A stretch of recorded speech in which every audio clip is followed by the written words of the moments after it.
The abnormal toxicity test was developed in the 1900s to quantify phenol-derived preservatives as a quality control test for diphtheria sera. The ATT was also known as the General Safety Test or the Test for Innocuity.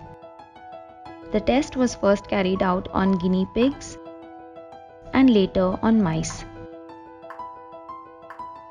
By the 1950s, the ATT became the standard test globally for detecting contaminants and toxins in finished biological products.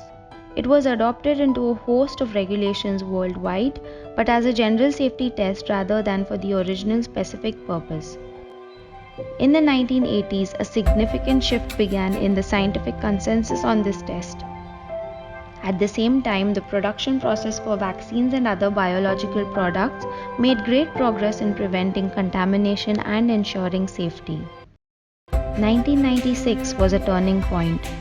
Several key studies highlighted the inherent limitations of the ATT as not specific, lacking relevance, and not reproducible.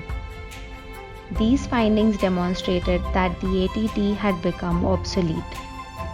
This began a long regulatory journey towards the deletion of the ATT worldwide. 20 plus years of data analysis, expert reviews, and discussions.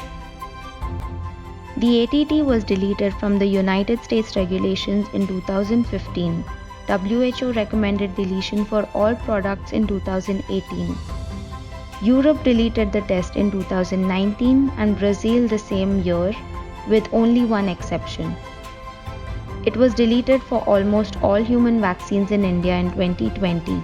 Japan has waived ATT for some products. It is no longer performed in Argentina, Canada, and South Africa.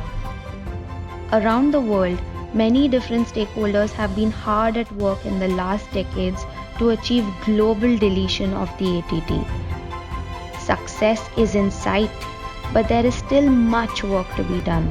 We need all stakeholders to come together again to plan a strategy for accelerating change. Through cooperation, collaboration, dissemination, and trust, together we can erase the abnormal toxicity test once and for all. Please join AFSA and FPIA for a multi-stakeholder international discussion on October 14, 2021.